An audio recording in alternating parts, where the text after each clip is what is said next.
हरे कृष्णा। सभी भक्तों को दंडवत प्रणाम। सभी का स्वागत है आज के सुंदर सत्र में। कार्तिक महामहोत्सव चल रहा है। सभी भक्तों को कार्तिक महामहोत्सव की बहुत सारी शुभकामनाएं। तो अभी अभी हमने भगवान के सुंदर पवित्र नामों का उच्चारण किया, हरे कृष्ण महामंत्र का जप भी किया। सुधीर प्रभु जी के साथ हमने दामोदर अष्टकम सुना और कुछ अन्य भक्तों की आवाज में भी, जो यूट्यूब पे मौजूद है, इस्कॉन के ही भक्त हैं, सॉरी, उनकी आवाज में भी हमने दामोदर अष्टकम सुना। तो अब आइए भगवान दामोदर का स्मरण करते हैं, भगवान श्री कृष्ण के हर रूप का स्मरण करते हैं, श्रीमती राधा रानी का स्मरण करते हैं, गुरुजनों का स्मरण करते हैं। सबसे प्रार्थना करते हैं कि वो हमें भगवत गीता के इस सुंदर पाठ्यक्रम में सफल बनाएं। श्रील प्रभुपाद को अपने भक्ति के सुमन अर्पित करते हैं। उनसे प्रार्थना करते हैं कि वो हमें इस ज्ञान को आगे बढ़ाने में हमारी सहायता करें, हमें अपना आशीर्वाद प्रदान करें। सबसे सभी शिक्षा गुरुओं का धन्यवाद करते हैं, विशेषकर हिज ग्रेस नमन निष्ठा प्रभु जी का बहुत बहुत धन्यवाद करते हैं।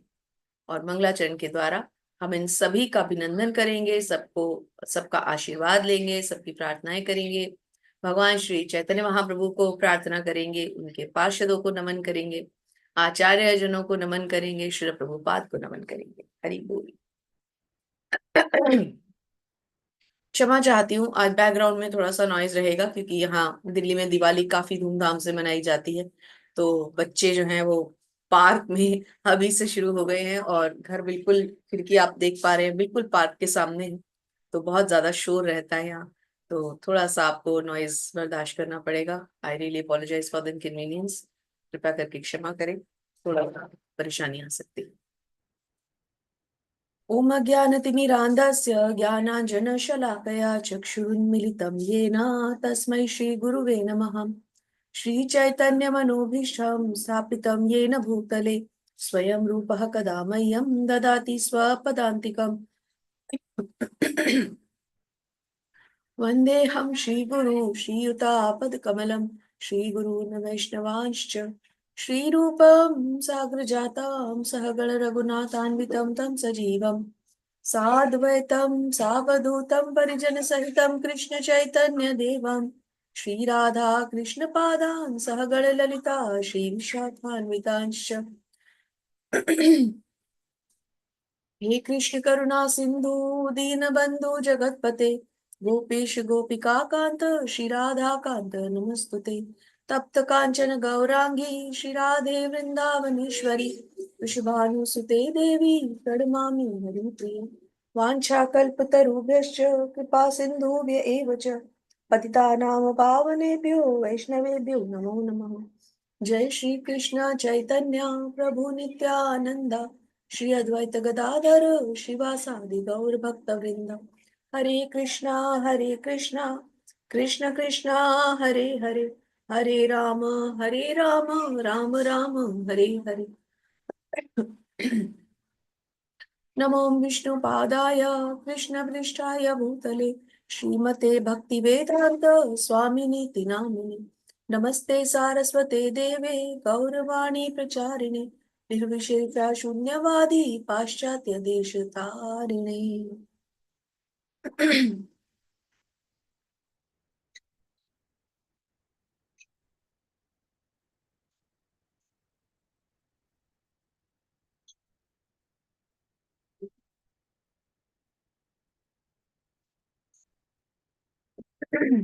सभी शिक्षा और दीक्षा गुरुओं की जय। जगत गुरु श्रील प्रभुपाद महाराज की जय। हरे कृष्णा।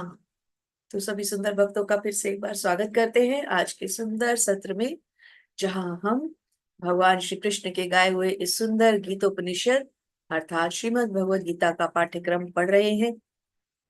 इसको हमारे लिए आयोजित किया है हिज ग्रेस नामनिष्ठा प्रभु जी ने, जो कि अपने गुरु परम पूजनीय जय पताका स्वामी महाराज के बहुत प्रिय शिष्य हैं। अपने गुरु की इच्छा पूर्ण करने के लिए, जो कि अपने गुरु यानी श्रील प्रभुपाद की इच्छा पूर्ण करने के लिए इस भगवत गीता के संदेश को जन जन तक प्रचार और प्रसार करना चाहते हैं। तो हमारा भी ये कर्तव्य है, कार्तिक के सुंदर इस मास में क्यों ना हम भी ये प्रण लें कि हम भी भगवत गीता के इस पाठ्यक्रम को आगे बढ़ाएंगे। केवल अपने तक इसको सीमित नहीं रखेंगे, इसको आगे लेके जाएंगे। अगर हम में से हर एक जन कम से कम 4-4, 5-5 लोगों को भी इस पाठ्यक्रम में अगले महीने जब शुरू होगा तो जोड़े, तो हम सब बहुत अच्छी तरह से इस पाठ्यक्रम को आगे लेके जा सकते हैं। तो आइए अब आज से हम भक्ति योग शुरू करेंगे, अर्थात भगवत गीता का 7 से 12 जो बीच का खंड है जिसे हम भक्ति योग कहते हैं। भगवान ने हमें, वैसे तो भगवत गीता का हर शब्द हमें भक्ति से जोड़ता है, भगवान की शक्तियों को किस प्रकार हमें समझना है ये समझाता है, परंतु फिर भी भगवान ने अगर बीच में 6 अध्याय केवल भक्ति योग के लिए कहे हैं तो इसके पीछे बहुत विशेष और बहुत गूढ़ कारण रहा होगा। इसलिए अब इन 6 अध्यायों को पूरी श्रद्धा, पूरी भक्ति के साथ हमें पढ़ना है और भगवत गीता को अपने जीवन में भी पूरी तरह से उतारना है। तो आइए शुरू करते हैं। 7वां अध्याय, भगवत ज्ञान। पहले ही श्लोक में कितना सुंदर श्लोक आ रहा है और भगवान स्वयं आए हैं आज के सुंदर पावन अवसर पर, जब चारों तरफ दीपावली की धूम मच रही है। आज और कल दोनों दिन दीपावली मन रही है। इस्कॉन मंदिरों में कल रहेगी, अन्य कुछ मंदिरों में आज रहेगी। तो क्यों ना हम भगवान के स्वागत के लिए दोनों भुजाएं उठाएं, पूरा हृदय उन्हें देते हुए इस दीपावली के दिन उनके स्वागत में हम एक बार खड़े हो जाएं और सब मिलकर पवित्र नामों का उच्चारण करते हुए कहे, हरे कृष्णा हरे कृष्णा हरे कृष्णा कृष्ण कृष्ण कृष्णा कृष्ण हरि हरि हरे राम हरे राम हरे राम हरे हरे राम राम राम राम राम हरे हरे। राम राम हरे। भगवान और उनका नाम अभिन्न है, इसलिए श्री कृष्ण से प्रार्थना है कि अपने नाम के द्वारा वे सदा हमारे जीवन में उपस्थित रहे, इस पाठ्यक्रम में भी हमारा साथ दें, हमें सहायता करें, हमें अपना आशीर्वाद प्रदान करें। हरि बोल। श्री भगवान वाच, मय्यासक्त मना पार्थ, योगम युञ्जन्मदाश्रयः, असंशयं समग्रं माम यथा ज्ञास्यसि तृच्छृणु। क्या कहते हैं भगवान? श्री भगवान कहते हैं, हे पिता पुत्र अर्जुन, क्योंकि कुंती माता के पुत्र थे और कुंती माता को पृथा भी कहा जाता है, तो हे पृथा पुत्र, अब सुनो कि तुम किस तरह मेरी भावना से पूर्ण होकर और मन को मुझ में आसक्त करके योगाभ्यास करते हुए मुझे पूर्णतया संशय रहित होकर जान सकते हो। तो पिछले अध्याय में भगवान ने पूरी तरह से योग के ऊपर हमें समझाया। श्रील प्रभुपाद ने पूरा अध्याय योग के लिए समझाया। इसका तात्पर्य समझते हैं श्रील प्रभुपाद से। श्रील प्रभुपाद की जय। श्रीमद् भगवद गीता के इस 7वें अध्याय में कृष्ण भावनामृत की प्रकृति का विषाद वर्णन हुआ है। श्री कृष्ण समेत समस्त ऐश्वर्यों से पूर्ण है और वे इन्हें किस प्रकार प्रकट करते हैं इसका इसमें वर्णन हुआ। तो इस अध्याय में किसका वर्णन होगा? कृष्ण भावनामृत की प्रकृति का। इसके अतिरिक्त इस अध्याय में इसका भी वर्णन है कि 4 प्रकार के भाग्यशाली व्यक्ति श्री कृष्ण के प्रति आसक्त होते हैं और 4 प्रकार के भाग्यहीन व्यक्ति श्री कृष्ण की शरण में कभी नहीं जाते। तो ये शब्द बहुत इंपॉर्टेंट है, भाग्यहीन व्यक्ति श्री कृष्ण की शरण में नहीं जाते। क्यों? क्योंकि जो भगवान की शरण में ना आए, यहाँ पर बिल्कुल क्लियरली प्रभुपाद समझा रहे हैं कि वो भाग्यहीन है। प्रथम 6 अध्यायों में जीवात्मा को अभौतिक आत्मा के रूप में वर्णित किया गया है, जो विभिन्न प्रकार के योगों द्वारा आत्म साक्षात्कार को प्राप्त होता है। तो पहले हमने क्या पढ़ा? पहले के अध्यायों में भगवान ने आत्मा और परमात्मा का, आत्मा और पहले जीवात्मा और शरीर का भेद समझाया कि शरीर जो है वो नश्वर है और आत्मा जो है वो इसका एक दिव्य पदार्थ है, इसलिए वो अच्युत है, नश्वर नहीं है, शाश्वत है। और उसके बाद भगवान ने फिर आत्मा परमात्मा का भी भेद समझाया, फिर अपना ऐश्वर्य भी दिखला रहे हैं, अब अपनी शक्तियां भी बतलाएंगे और छठे 5 अध्याय तक कर्म समझाए और छठे में ज्ञान के द्वारा उनसे जुड़ने का रहस्य भी समझाया। तो एक एक करके अब भगवान हमें एक एक चरण करके आगे बढ़ा रहे हैं कि किस प्रकार हम आगे आगे चलते जाएं और भगवान की इस भक्तिमय सेवा का हिस्सा बनते जाएं। परम सत्य श्री भगवान कृष्ण को जानने की विधि का वर्णन श्रीमद् भागवत के प्रथम स्कंद के 2 अध्याय में इस प्रकार से हुआ है। शृण्वतां स्वकथाः कृष्ण पुण्य श्रवण कीर्तनः हृद्यन्त स्थतो हृद्भद्राणि विधुनोति सुहृत् सताम् नष्टप्रायेषु अभद्रेषु नित्यं भागवत सेवया भगवती उत्तमा श्लोके भक्तिर्भवति नैष्टुकी तदा रजस्तमो भावा कामलोभदयश्च ये चेत ऐतरनाद्विद्धं स्थितिं सत्त्वे प्रसीदति। एवं प्रसन्न मनसो भगवद भक्ति योगतः भगवत्तत्त्वविज्ञानं मुक्त संगस्य जायते।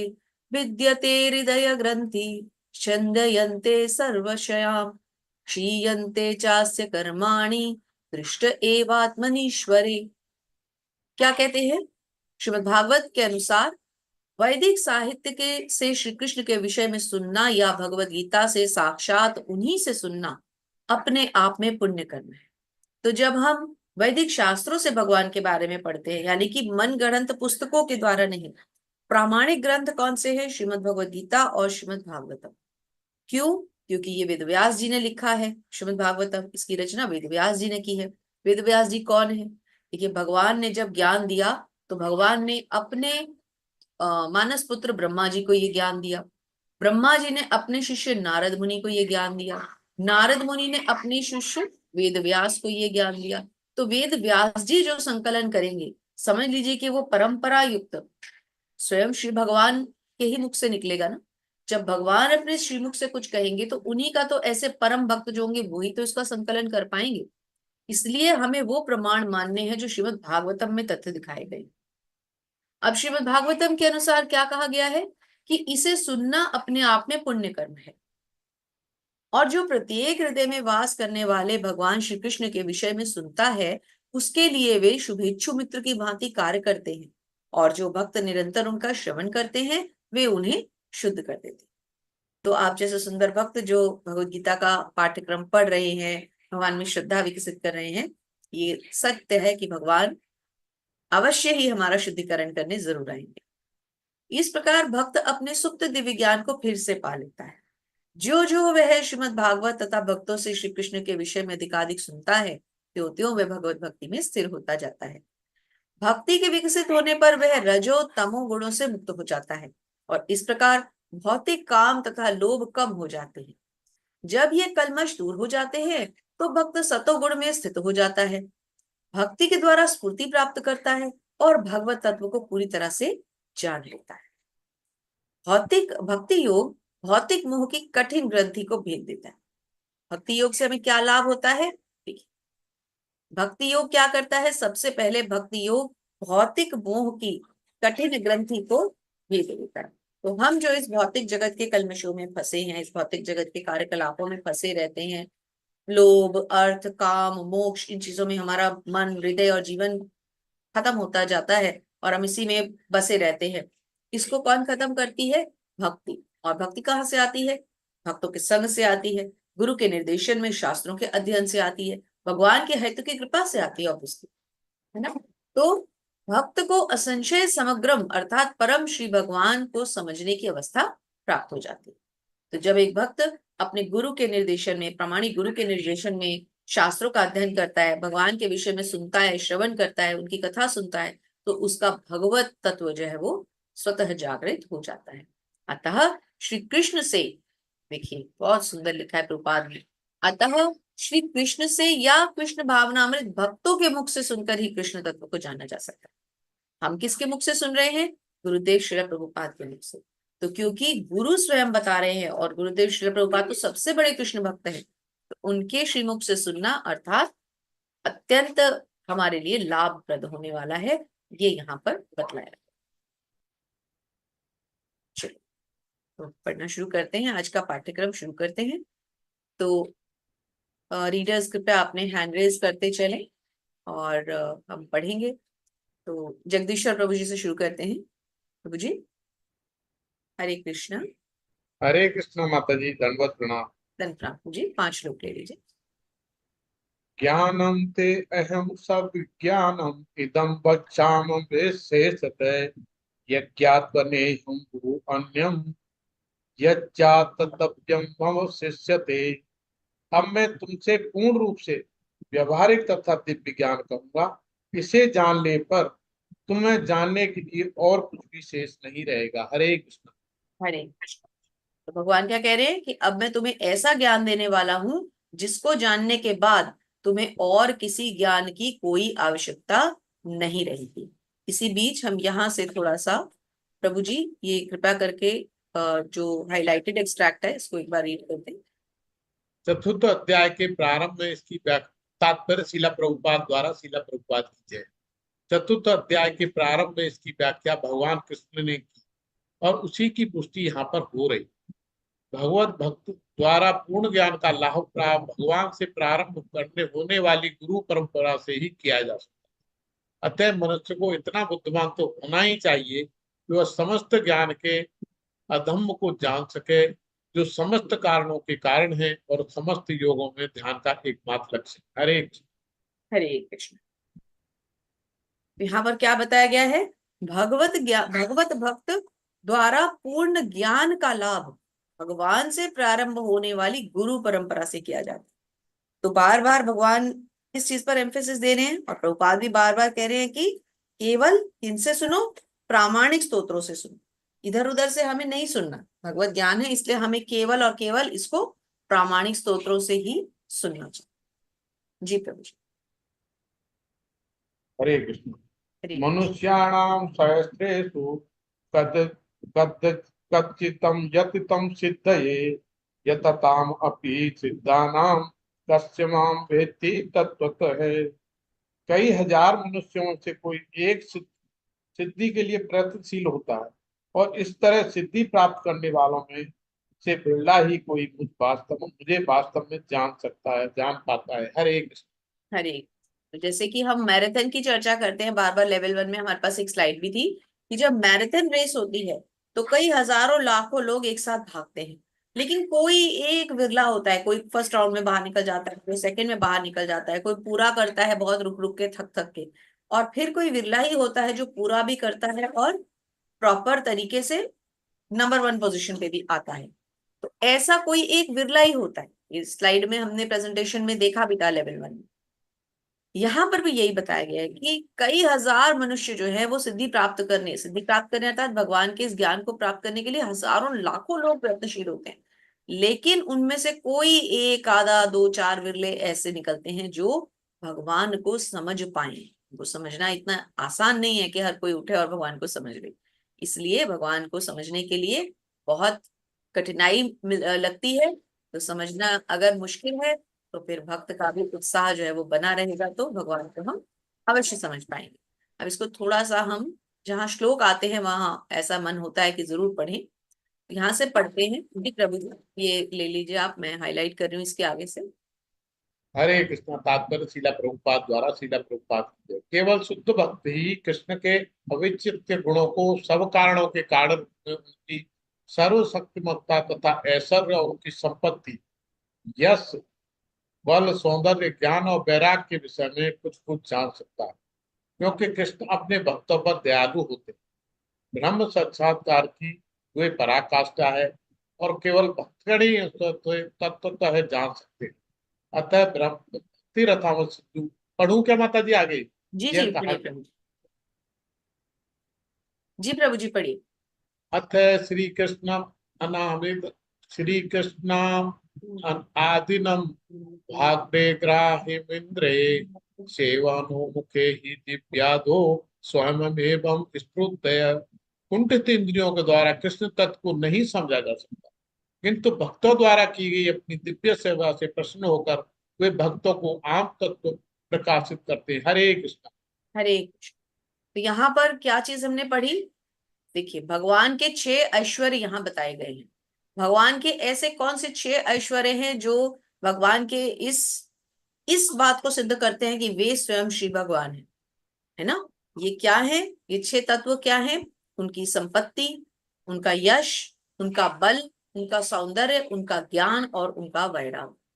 तो ये जो भगवान का धन, यश, बल, सौंदर्य, ज्ञान और वैराग्य है, ये भगवान के अंदर इतनी प्रचुर मात्रा में है।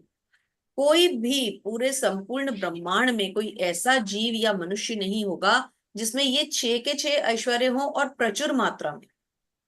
जिसके पास संपत्ति होगी ये जरूरी नहीं कि उसके पास यश हो सकता है, चलिए बल भी वो अर्जित कर लेगा, क्या उसके पास सौंदर्य भी होगा? क्या उसके पास उतना ही ज्ञान भी होगा? चलिए हो सकता है ज्ञान हो, क्या सब प्रकार का ज्ञान होगा? फिर क्या वो वैरागी भी होगा? नहीं। कैसे हो सकता है? जिसके पास यश होगा, बल होगा, ये जरूरी तो नहीं उसके पास वैराग्य भी होगा। जिसके पास वैराग्य होगा ये जरूरी नहीं कि उसके पास संपत्ति भी हो, धन भी हो। जिसके पास सौंदर्य नहीं है उसके पास हो सकता है संपत्ति बहुत है और वैराग्य नहीं है। जिसके पास सौंदर्य नहीं है या है, समझ लीजिए सौंदर्य है, ये जरूरी नहीं कि उसके पास संपत्ति भी हो, बल भी हो। जिसके पास बल है उसके पास ये जरूरी नहीं कि सौंदर्य भी हो। लेकिन श्री कृष्ण के पास ये सभी छह के छह तत्व है ही नहीं, एडिक्वेट नहीं है, प्रचुर मात्रा में है, इनफाइनाइट स्टेट में है। तो इसलिए भगवान श्री कृष्ण को बताया गया है क्या, कि ब्रह्म साक्षात्कार की वे पराकाष्ठा है। और भक्ति रसामृत सिंधु में श्री रूप गोस्वामी ने क्या कहा है कि कुंठित इंद्रियों के द्वारा कृष्ण तत्व को नहीं समझा जा सकता। कुंठित इंद्रियां मतलब हम अपने कल्मशों के साथ, अपनी खराब स्थिति के द्वारा, अपने जहां मन और बुद्धि जो है श्रद्धा पूर्वक भगवान को नहीं दी गई, वहां हम उनको नहीं समझ सकते। उन्हें समझना है तो नेत्रों को ही नहीं, बुद्धि को भी दिव्य बनाना पड़ेगा। जी प्रभु। हरे कृष्ण। हरि। भूमे आप अनल वायु खम मनो बुद्धिरेव च अहंकार इत्ययं मे भिन्ना प्रकृति नष्टदा। पृथ्वी जल अग्नि वायु आकाश मन बुद्धि तथा अहंकार, ये 8 प्रकार के विभक्त मेरी भिन्ना या अपरा प्रकृतियां हैं। हरे कृष्ण। हरि। अब भगवान अपनी दोनों तरह की प्रकृतियां बताएंगे। कौन कौन सी? एक भगवान की भौतिक प्रकृति और एक भगवान की आध्यात्मिक प्रकृति। तो भौतिक प्रकृति को हम किन किन नामों से जानते हैं? भौतिक प्रकृति यानी बहिरंगा शक्ति, भगवान की बहिरंगा शक्ति। और क्या नाम से जानते हैं? अपरा शक्ति। और जो भगवान की आध्यात्मिक शक्ति है उसको किन नामों से जानते हैं? अंतरंगा शक्ति, भगवान की पराशक्ति, है ना। तो भगवान कह रहे हैं कि 8 प्रकार की जो अपरा प्रकृतियां हैं यानी कि भौतिक प्रकृतियां हैं, उनमें क्या क्या सम्मिलित है? पृथ्वी जल अग्नि वायु आकाश, यानी कि जो हमारे पंच तत्व हैं। और मन बुद्धि और अहंकार, जैसे कि मनुष्य की बात करें तो उसका सूक्ष्म शरीर में भी ये 3 चीजें होती है। तो भगवान कहते हैं ये सब मिलकर क्या है? ये मेरी अपरा यानी कि भौतिक प्रकृति का अंग है। अब समझते हैं दूसरी प्रकृति के बारे में भगवान क्या बताते हैं। इसी बीच हम पहले थोड़ा सा इसका एक्सट्रैक्ट पढ़ेंगे, क्योंकि यहाँ एक बहुत ही इंपॉर्टेंट कॉन्सेप्ट आएगा। जी, यहाँ से लेते हैं। जी प्रभु जी, हरे कृष्णा। सृष्टि के लिए तात्पर्य शिला प्रभुपाद द्वारा, शिला प्रभुपाद। सृष्टि के लिए भगवान कृष्ण का श्वास 3 विष्णुओं का रूप धारण करता है। पहले है महाविष्णु जो संपूर्ण भौतिक शक्ति महत्त्व को उत्पन्न करते हैं। द्वितीय गर्भोदकशाही विष्णु जो समस्त ब्रह्मांडों में प्रविष्ट होकर उनमें विविधता उत्पन्न करते हैं। और तृतीय है क्षीरोदकशाही विष्णु जो समस्त ब्रह्मांडों में सर्वव्यापी परमात्मा के रूप में फैले हुए और परमात्मा कहलाते। वह प्रत्येक परमाणु तक के भीतर, जो भी इन तीनों विष्णु रूपों को जानता है वह भगवान से मुक्त हो सकता है। हरे। हरे। Thank you. तो भगवान 3 विष्णु रूपों में स्वयं का विस्तार करते हैं। ये 3 रूप कौन से हैं? पहला भगवान का महाविष्णु रूप, जिनके रोम छिद्रों से सभी ब्रह्मांड बुलबुलों की तरह प्रकट होते हैं। कब? जब भगवान अपनी श्वास छोड़ते हैं, और जब वो श्वास अंदर वापस लेते हैं तो ये सभी ब्रह्मांड उनके रोम के अंदर वापस उनके रोम छिद्रों में चले जाते हैं, प्रवेश कर जाते हैं। दूसरा फॉर्म गर्भोदकशाही विष्णु, जो भगवान ने अपने रोम छिद्रों से ब्रह्मांड निकाले। अब उन ब्रह्मांडों का संरक्षण कौन करेगा? उनको कौन चलाएगा? तो भगवान गर्भोदकशाही विष्णु के रूप में प्रत्येक ब्रह्मांड के अंदर प्रवेश होते हैं और उस पर्टिकुलर ब्रह्मांड का संचालन करते हैं। अब ब्रह्मांड के अंदर तो बहुत सारे जीव होंगे, तो भगवान ने ब्रह्मांड भी बना दिए, ब्रह्मांड का संचालन करने के लिए उसके अंदर भी एंटर कर गए। लेकिन जो जीव है उसके हृदय में कैसे जाएंगे परमात्मा रूप में? तो वो तीसरी फॉर्म है, उसका क्या नाम है? क्षीरोदकशाही विष्णु। तो क्षीरोदकशाही विष्णु के रूप में भगवान प्रत्येक जीव के हृदय में परमात्मा के रूप में प्रवेश करते हैं। और जो भगवान के इन रूपों को समझता है वह भव बंधन से मुक्त हो जाता है। हरे कृष्ण प्रभु जी। हरे कृष्ण। एक और पढ़ दूं माता जी? हाँ जी, हाँ जी, बिल्कुल प्रभु जी। अपरेयम तम स्वतन्या प्रकृति विधि में परा जीव भूता महाबाहो ये दम दाद्यते जगत। हे महाबाहु अर्जुन, इसके अतिरिक्त मेरी एक अन्य पराशक्ति है जो उन जीवों से युक्त है जो इस भौतिक अपरा प्रकृति के साधनों का विदोहन कर रहे हैं। हरे कृष्ण माता जी। हरे कृष्ण। तो भगवान अर्जुन को क्या कह रहे हैं? ये तो थी मेरी अपरा शक्ति, मेरी भौतिक शक्ति, महतत्व। अब मैं अपनी आध्यात्मिक शक्ति के बारे में बताता हूँ। वो क्या है? वो पराशक्ति है। ये उन जीवों से युक्त है जो इस भौतिक अपरा प्रकृति के साधनों का विदोहन कर रहे हैं।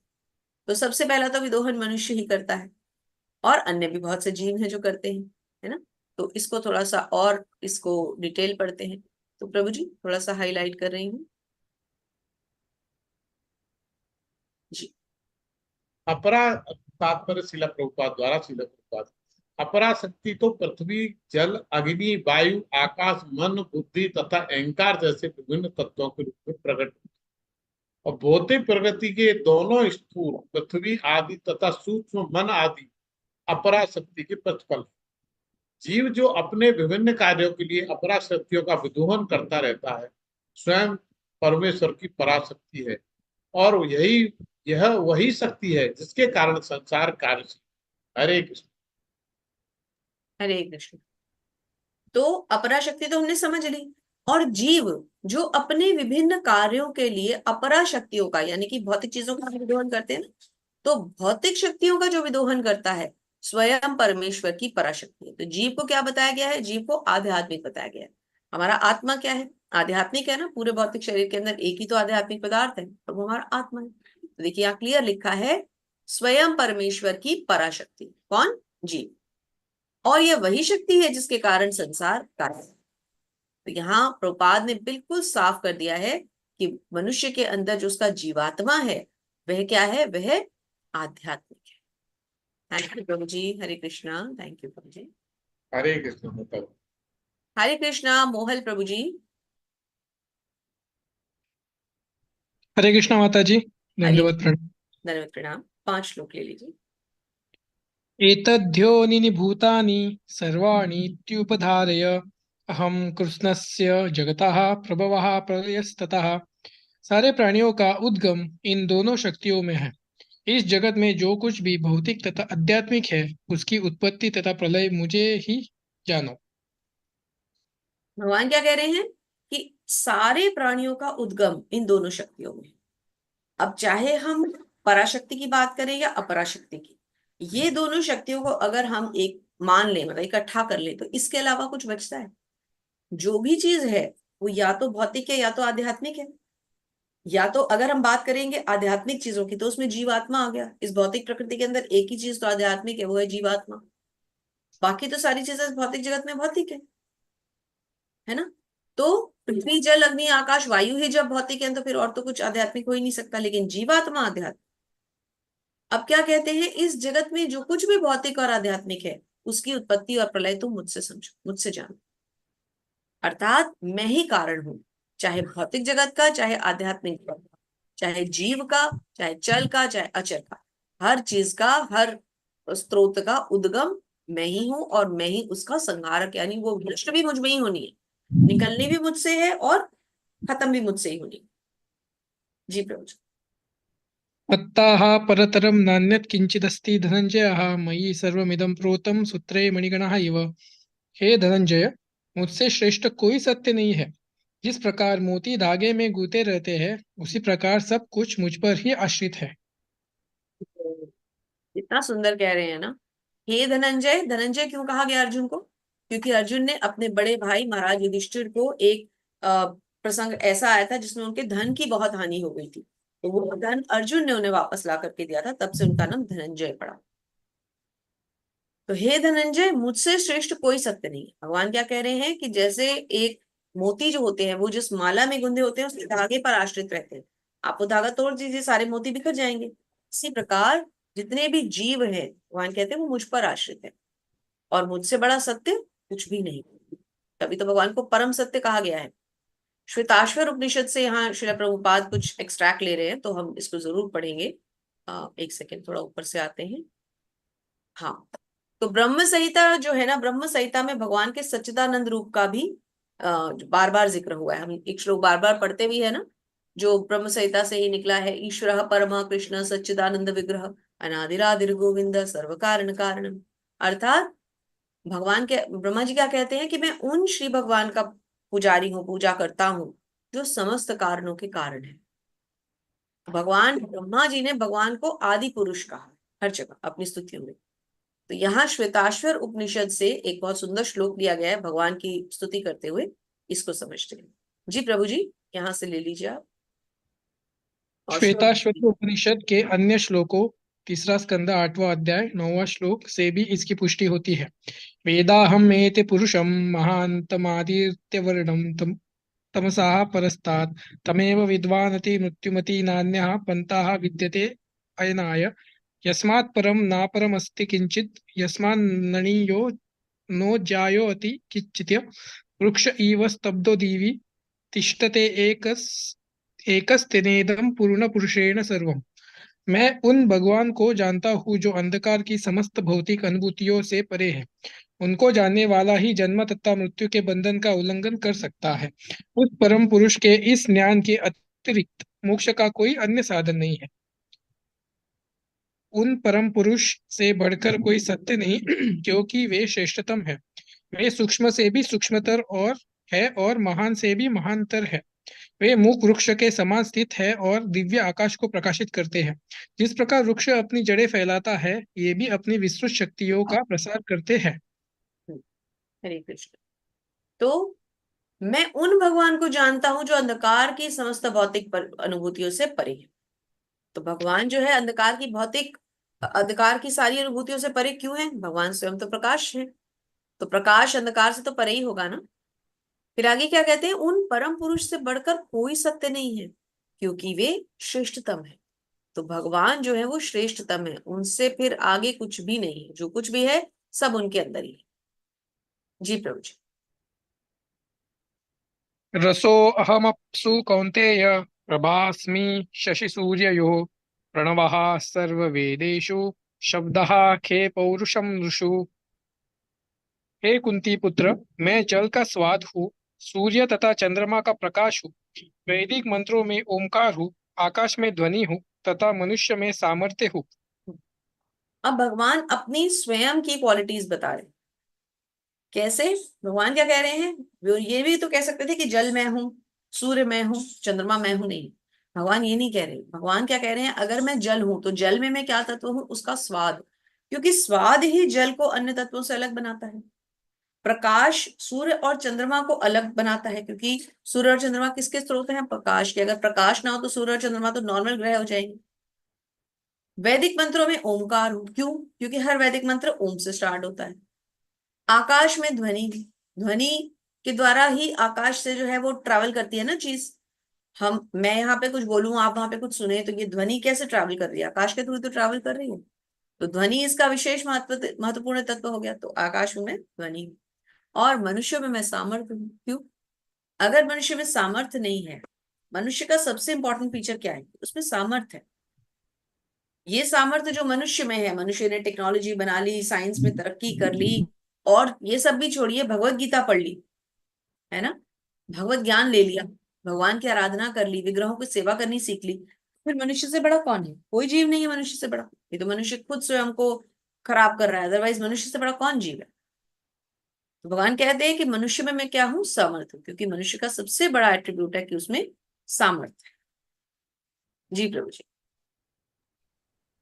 पुण्यो गंधः पृथिव्यां च तेजश्चास्मि विभावसो जीवनं सर्वभूतेषु तपश्चास्मि तपस्विषु। एक सेकेंड।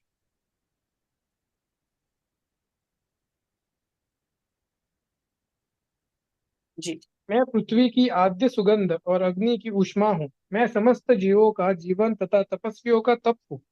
हाँ, प्रभु जी इसका तात्पर्य भी पढ़िए। तात्पर्य शिला प्रभुपाद द्वारा, शिला प्रभुपाद महाराज की जय। पुण्य का अर्थ है जिसमें विकार न हो, अतः आद्य। इस जगत में प्रत्येक वस्तु में कोई ना कोई सुगंध होती है, यथा फूल की सुगंध या जल, पृथ्वी, अग्नि, वायु आदि की सुगंध।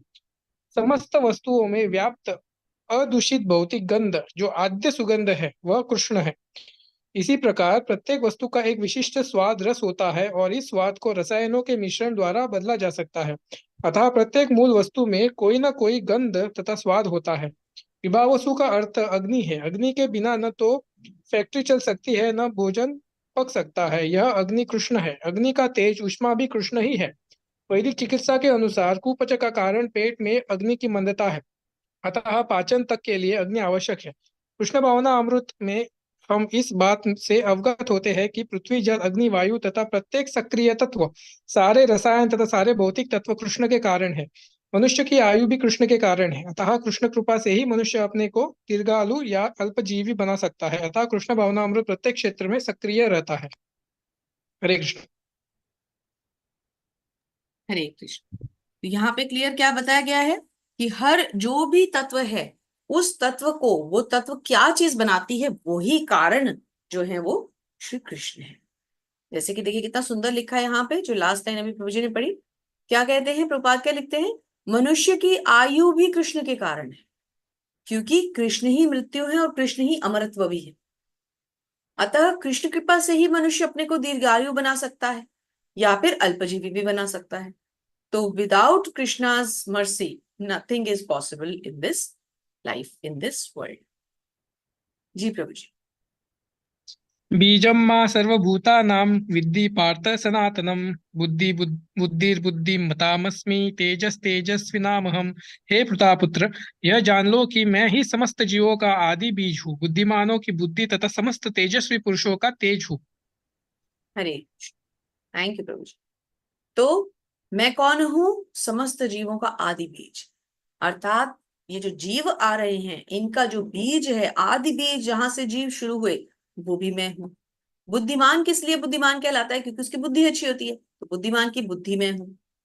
तेजस्वी पुरुष तेजस्वी क्यों कहलाता है? क्योंकि उसका तेज उत्तम होता है, तो तेजस्वी का तेज में हूं। बलवानों का बल में हूं। सौंदर्यों की सुंदरता में हूं। सुंदर पुरुष का सौंदर्य में हूं, है ना? तो भगवान बता रहे हैं इन अ वे, हमें नटशल में क्या समझना है कि जो कुछ भी यहाँ पर है, इस सृष्टि में जो कुछ भी है, वो केवल और केवल श्री कृष्ण के कारण ही है और श्री कृष्ण ही है। तो एक और ये हम थोड़ा सा, अगर समय तो है इसको, हाँ एक सेकंड प्रभु जी, यहाँ से थोड़ा सा तात्पर्य कुछ 4-5 लाइन मैं हाईलाइट कर रही हूँ जी। तात्पर्य शिला प्रभुपाद द्वारा। शिला प्रभुपाद की जय। कृष्ण समस्त पदार्थों के बीज है। कई प्रकार के चर तथा अचर जीव है। पक्षी, पशु, मनुष्य तथा अन्य सजीव प्राणी चर है। पेड़ पौधे अचर है, वे चल नहीं सकते, केवल खड़े रहते हैं। प्रत्येक जीव 84 लाख योनियों के अंतर्गत है, जिनमें से कुछ चार है और कुछ अचर, किंतु इस सबके जीवन के बीज स्वरूप श्री कृष्ण है। चाहे चर हो यानी कि जो चल सकते हैं, चाहे अचर हो, जहां ये लिखा है जिनमें से कुछ चार हैं, ये चर होना चाहिए। तो चाहे चर हो चाहे अचर हो, लेकिन उनका जो बीज है, उन जीवों के बीज स्वयं श्री भगवान है। थैंक यू प्रभु जी। हरे कृष्णा। कल्पना माता जी, अगले हरे 5 कृष्ण ले माता। लीजिए। हरे कृष्ण माता जी, दंडवत प्रणाम। चलो माता जी। शुभ दीपावली। थैंक यू माता जी, सेम टू यू। हरे कृष्णा। बलं बलवत्ता चाहं कामराग विवर्जितं, धर्मा विरुद्धो भूतेषु कामो अस्मि भरतर्षभ। अर्थात मैं बलवानों का कामनाओं तथा इच्छा से रहित बल हूँ। हे भरत श्रेष्ठ अर्जुन, मैं वह काम हूँ जो धर्म के विरुद्ध नहीं है। हरे कृष्णा। हरे। बलवानों की कामनाओं तथा इच्छा से रहित बल। देखिए एक बलवान पुरुष है, अब उसमें इच्छा रहित बल क्यों कहा गया? भगवान कह रहे मैं बलवानों का कामनाओं और इच्छा से रहित बल, मतलब ऐसा बल हूं जिसके पीछे कोई इच्छा नहीं है।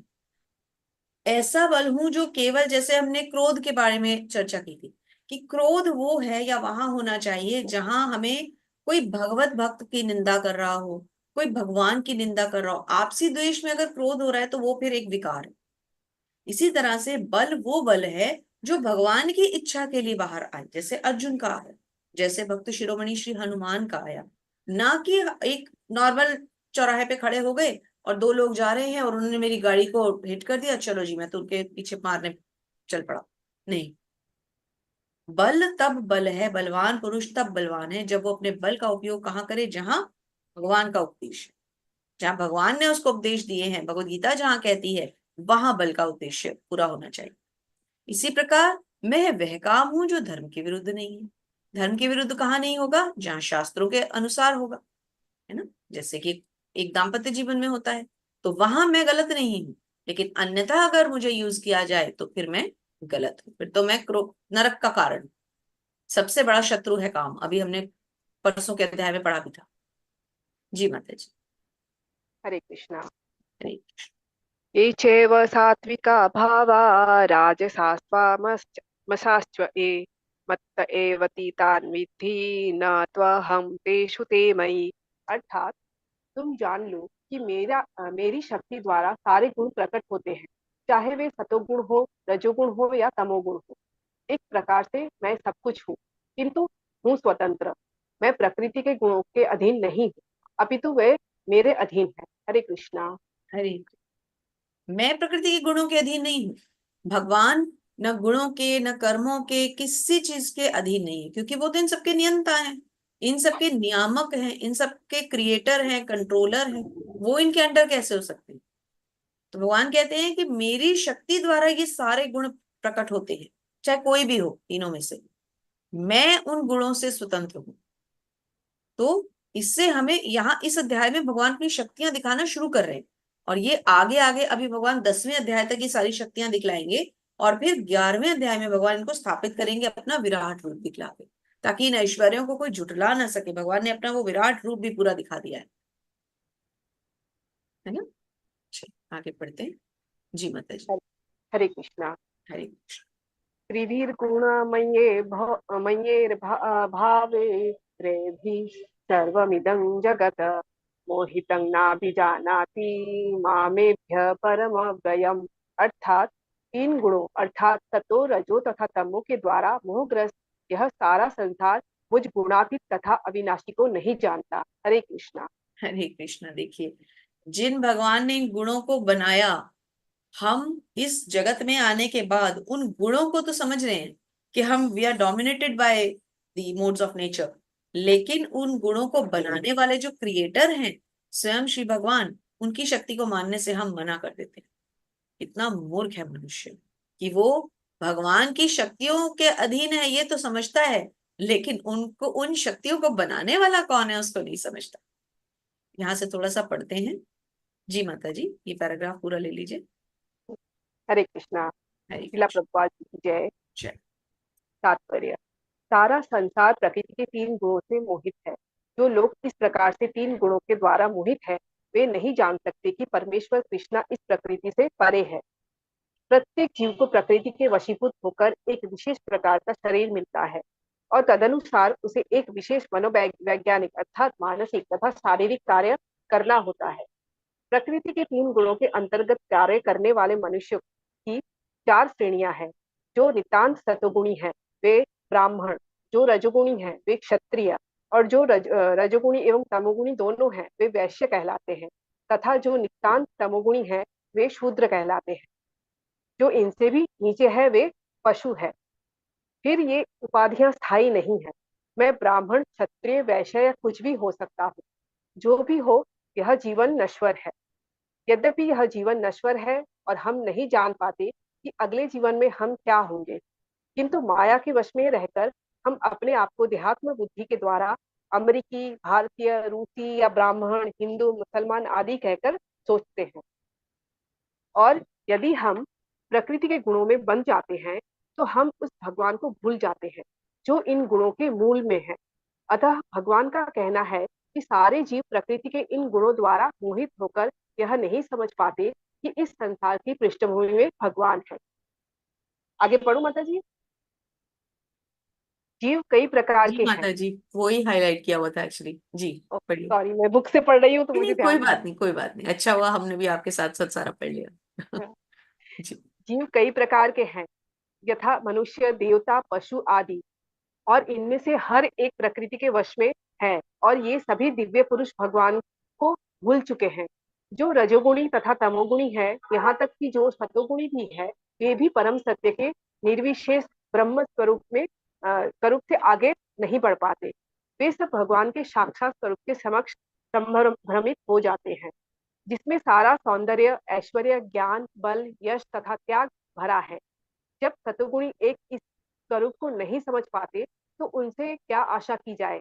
जो रजोगुणी या तमोगुणी है, कृष्ण भावनामृत प्रकृति के इन तीनों गुणों से परे है, और जो लोग निसंदेह कृष्ण भावनामृत में स्थित है, वे ही वास्तव में मुक्त है। हरे कृष्णा। हरे कृष्ण। तो क्या समझा रहे हैं प्रभुपाद कि जीव तो कई प्रकार के हैं, जैसे मनुष्य हैं, देवता हैं, पशु हैं, ये सब जीव हैं, लेकिन इनमें से हर एक प्रकृति के वश में है और ये सभी भगवान को भूल चुके हैं। तो ये जो हम भगवान को भूल जाते हैं उसका कारण क्या होता है? प्रकृति के 3 गुण जो हमें भगवान को ही भुला देते हैं। हम उन गुणों को तो याद रख लेते हैं लेकिन उनके क्रिएटर को भूल जाते हैं। तो ये हमारी ही गलती है, हमारी ही भूल है। ये प्रभुपाद का बहुत फेवरेट श्लोक है, प्रभुपाद इसको बहुत कोट करते हैं 7.14 और 15। जी माता जी। हरे कृष्णा। हरे देवी रोषा गुणमयी मम माया दुरतया मामेव ये प्रपद्यन्ते माया नेतां तरन्ति ते। अर्थात प्रकृति के 3 गुणों वाली इस मेरी दैवी शक्ति को पार कर पाना कठिन है, किंतु जो मेरे शरणागत हो जाते हैं वे सरलता से इसे पार कर जाते हैं। हरे कृष्णा। हरे।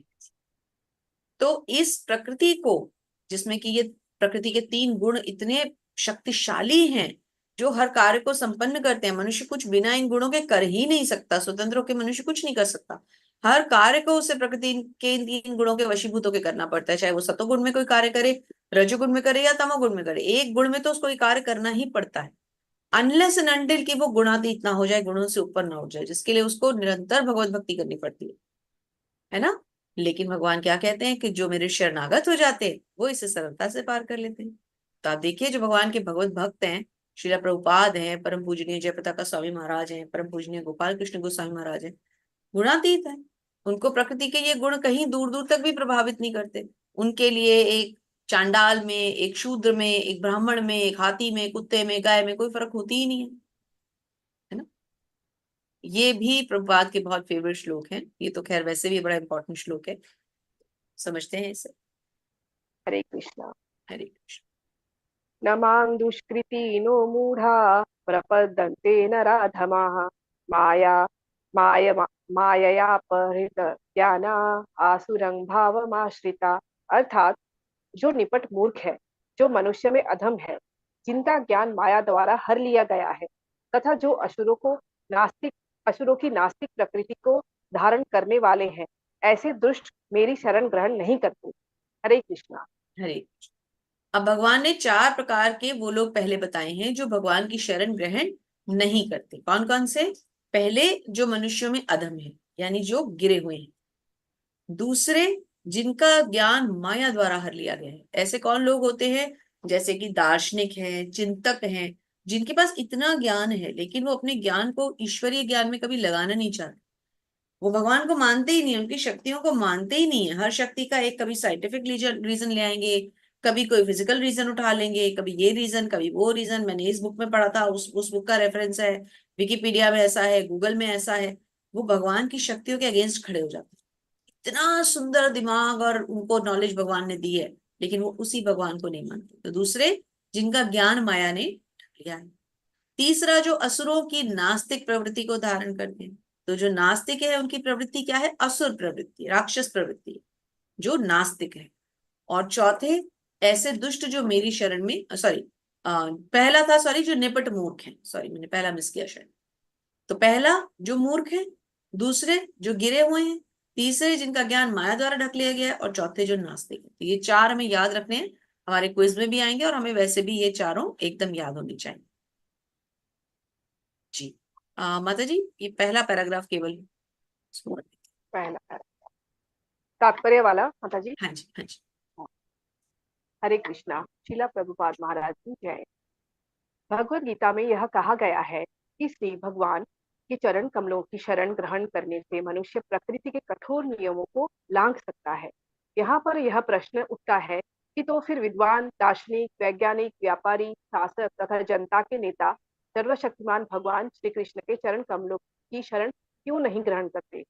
बड़े बड़े जननेता विभिन्न विधियों से विभिन्न योजनाएं बनाकर अत्यंत धैर्य पूर्वक जन्म जन्मांतर तक प्रकृति के नियमों से मुक्ति की खोज करते हैं, किंतु यदि वही मुक्ति भगवान के चरण कमलों की शरण ग्रहण करने मात्र से संभव हो तो ये बुद्धिमान तथा श्रमशील मनुष्य इस सरल विधि को क्यों नहीं अपनाते? क्यों नहीं अपनाते? कितना सुंदर है क्यों नहीं अपनाते? जब सब कुछ समझते हैं, इतना ज्ञान है, उनके अंदर इतनी नॉलेज है, पढ़ने के लिए उनको ऐसी फैसिलिटीज भी मिली हुई है, दिमाग भी भगवान ने अच्छा दिया है, लेकिन तब भी वो सब कुछ करते हैं मगर भगवान की सत्ता को स्वीकार नहीं करते। तो इसमें क्या है ना, ये जो 4 पैराग्राफ्स हैं आप ध्यान से देखें। एक तो कर्सर एकदम से ऐसे भाग जाता है कि पता नहीं हमसे क्या गलती हो गई। एक सेकेंड, अब कहाँ भाग गया पता नहीं। ये तो पिछला चैप्टर आ गया। एक सेकेंड, चलिए कोई बात नहीं, हम साथ साथ एक्सप्लेन करते हैं जब तक पेज में आते हैं। तो ये 4 प्रकार के प्राणी कौन से हो गए? पहले जो मूर्ख थे, जो भगवान की सत्ता को स्वीकार नहीं करना चाहते। दूसरे कौन से? दूसरे जो जिनका ज्ञान माया ने ढक लिया, जिनके बारे में हमने पढ़ा ना, जैसे दार्शनिक है, चिंतन है, ज्ञानी है, लेकिन भगवान की सत्ता को नहीं मान रहे। तीसरे कौन से? जो मनुष्यों में अधम है, मतलब जो गिरे हुए लोग हैं, जो भगवान को मानना ही नहीं चाहते। और चौथे जो कि नास्तिक है, जो भगवान से ईर्ष्या करते। कौन होगा जो भगवान से ईर्ष्या करेगा? तभी तो भगवान की शक्ति को नहीं मानेगा। तो चौथे जो भगवान से ईर्ष्या करते हैं। तो यहाँ मैं थोड़ा सा आपको दिखलाना चाह रही थी, ये जो इसके 4 पैराग्राफ्स आए हैं ना, ये 4 पैराग्राफ्स आप लोग इसमें हाईलाइटेड है, ये जरूर पढ़ लीजिएगा, क्योंकि इसमें एक एक पैराग्राफ में एक एक, जैसे हमने शॉर्ट में इसको एक्सप्लेनेशन लिया, इसमें चारों के एक्सप्लेनेशन बहुत अच्छी तरह दिए हैं। जैसे नास्तिकों का दिया है, यहाँ पर लिखा है, देखिए मैं हाईलाइट करती हूँ, नास्तिक योजना निर्माताओं को या दुष्टचेतन कहा गया है। तो मतलब एक एक पैराग्राफ में ना एक एक पॉइंट को समझाया गया है। तो कृपा करके इसको जरूर आराम से पढ़ लीजिएगा। जी माता जी, नेक्स्ट श्लोक लेते हैं। अच्छा 15 हो गए ना, हरे ठीक है जी, हाँ थैंक हो यू गए। माता जी, थैंक यू सो मच। हरे कृष्णा स्वर्ण कांति माता जी। जी माता जी, हरे कृष्ण माता जी। हरे कृष्ण माता जी, दंडवत प्रणाम। चतुर्विधा भजन्ते मां जनासु कीर्तनः अर्जुन आत्म जिज्ञासु अर्थाते ज्ञान च भरतर्षभ। हे भरत श्रेष्ठ, 4 प्रकार के पुण्य आत्मा मेरी सेवा करते हैं, आत्म जिज्ञासु अर्थाते तथा ज्ञानी। तात्पर्य भी पढ़ ले माता जी। हाँ माता जी, थोड़ा सा पढ़ते हैं, क्योंकि इसमें बताया हाँ जी, जाएगा कि 4 प्रकार के जो आर्थ अर्थार्थी जिज्ञासु और ज्ञानी, इनके बारे में बताया जाएगा। थोड़ा सा पढ़ते हैं फिर उसको एक्सप्लेन कर लेंगे। 3-4 लाइंस आप ले लीजिए शुरू की, फिर थोड़ा रुकिएगा, फिर एक्सप्लेनेशन लेंगे। हाँ जी। दुष्कृति के सर्वथा विपरीत ऐसे लोग हैं जो शास्त्रीय विधि विधानों का दृढ़ता से पालन करते हैं और ये सुकृत ही कहलाते हैं। अर्थात ये वे लोग हैं जो शास्त्रीय विधि विधानों, नैतिक तथा सामाजिक नियमों को मानते हैं और परमेश्वर के प्रति अ, न्यूनाधिक भक्ति करते हैं। हरे कृष्ण। हरे कृष्ण। अब इन 4 इसको पहले एक्सप्लेन करते हैं। देखिए यहाँ पर इन लोगों की 4 श्रेणियां हैं। यहाँ से मैं एक्सप्लेन कर रही हूँ। अच्छा, यहाँ से मैं कंटिन्यू कर देती हूँ माता जी, पढ़ लेते हाईलाइट, हैं। हाँ हाँ। हाँ जी। इन लोगों की 4 श्रेणियां हैं। वे जो पीड़ित हैं, वे जिन्हें धन की आवश्यकता है, वे जिन्हें जिज्ञासा है और वे जिन्हें परम सत्य का ज्ञान है। ये सारे लोग विभिन्न परिस्थितियों में परमेश्वर की भक्ति करते रहते हैं। ये शुद्ध भक्त नहीं है, क्योंकि ये भक्ति के बदले कुछ महत्वाकांक्षाओं की पूर्ति करना चाहते हैं। शुद्ध भक्ति निष्काम होती है और उसमें किसी लाभ की आकांक्षा नहीं रहती। नहीं, भक्ति रसामृत। पहले इन 4 श्रेणियों को समझ लेते हैं। तो ये श्रेणियां क्या है? पहली श्रेणी, देखिए हम श्लोक पे वापस चलेंगे, एक बार श्लोक से समझते हैं। श्लोक भी बहुत सुंदर है ये। चतुर्विद्या भजन्ते माम जनाः सुकृतिनो अर्जुनम आर्तो जिज्ञासुर अर्थार्थी ज्ञानी च भरतर्षभ। तो कौन कौन सी है? आर्त, जिज्ञासु, अर्थार्थी, ज्ञानी। आप देख पा रहे हैं, मैं इसको हाईलाइट कर रही हूँ। स्क्रीन पे देखिए, ये 4 शब्द जो आ गए श्लोक में, आर्तो जिज्ञासु अर्थार्थी ज्ञानी च भरत ऋषभ। तो ये 4 चीजें क्या है? आर्त कौन हुआ? जो दुख से पीड़ित है, जैसे कि गजेंद्र। गजेंद्र को पीड़ा हुई, पैर मगरमच्छ ने पकड़ लिया, उसको बहुत दर्द हुआ, उसने भगवान को याद किया, हे कृष्ण मेरी रक्षा करो। कृष्ण आए, उन्होंने रक्षा की। जिज्ञासु, जो किसी जिज्ञासा से भगवान की भक्ति करता हो, जैसे कि नैमिषारण्य में सूत गोस्वामी जी के साथ जो ऋषि मुनि बैठकर भागवतम सुन रहे थे, जैसे कि परीक्षित महाराज जो सुखदेव गोस्वामी जी से भागवतम सुन रहे थे, अर्थार्थी जो धन की इच्छा के लिए भगवान के सेवा में गए, जैसे कि ध्रुव महाराज, मुझे तो मेरे पिता से भी बड़ा साम्राज्य चाहिए, उस समय धन की इच्छा से गए थे, लेकिन जब भगवान के दर्शन हुए, जब भगवान की भक्ति समझ में आई, तो भगवान ने फिर जब पूछा कि क्या चाहिए, तो फिर कुछ नहीं चाहिए, और जब उन्होंने कह दिया कुछ नहीं चाहिए, तो भगवान ने उन्हें ध्रुव लोक दे दिया। देखिए भगवान की लीला। और चौथे कौन? ज्ञानी, जैसे कि स्वयं सुखदेव गोस्वामी जो भागवतम सुना रहे हैं, जिन्हें भगवान का ज्ञान प्राप्त है। तो ये जो आर्त, जिज्ञासु, अर्थार्थी और ज्ञानी है, भगवान क्या समझा रहे हैं कि ये 4 प्रकार के ऐसे लोग होते हैं जो मेरी शरण में आते हैं। अब ये बहुत सुंदर श्लोक है, इससे बिल्कुल मिस नहीं करना चाहेंगे हम, बहुत सुंदर है। शुद्ध भक्ति निष्काम होती है और उसमें किसी लाभ की आकांक्षा नहीं होती। भक्ति रसामृत सिंधु का ये सुंदर श्लोक है। माता जी आप पढ़ना चाहते हैं तो पढ़िए। जी माता जी। अन्य अभिलाषिता शून्यं ज्ञान कर्म धनार्थम अनुकूलेन कृष्ण अनुशीलन भक्तिरुत्तम। मनुष्य को चाहिए कि परमेश्वर कृष्ण की दिव्य प्रेमा भक्ति किसी सकाम कर्म अथवा मनोधर्म द्वारा भौतिक लाभ की इच्छा से रहित होकर करे, यही शुद्ध भक्ति कहलाती है। शुद्ध भक्ति कहलाती है। तो यहाँ पर हमें क्या डेफिनेशन मिली? शुद्ध भक्ति की डेफिनेशन मिली। शुद्ध भक्ति क्या है? आइए फिर से एक बार समझते हैं, हाईलाइट आप पढ़ सकते हैं। अन्याभिलाषिता शून्यम ज्ञान कर्माद्यनावृतम आनुकूल्येन कृष्णन अनुशीलनम भक्तिरुत्तमा। भक्तिरुत्तमा, कौन सी भक्ति उत्तम है? कृष्ण अनुशीलनम, कृष्ण का जो अनुशीलन करे। अन्याभिलाषिता शून्यम ज्ञान कर्माद्यनावृतम, मतलब मनुष्य को क्या चाहिए? परमेश्वर श्री कृष्ण की दिव्य प्रेमा भक्ति किसी सकाम कर्म या मनोधर्म द्वारा भौतिक लाभ की इच्छा से होकर ना करे।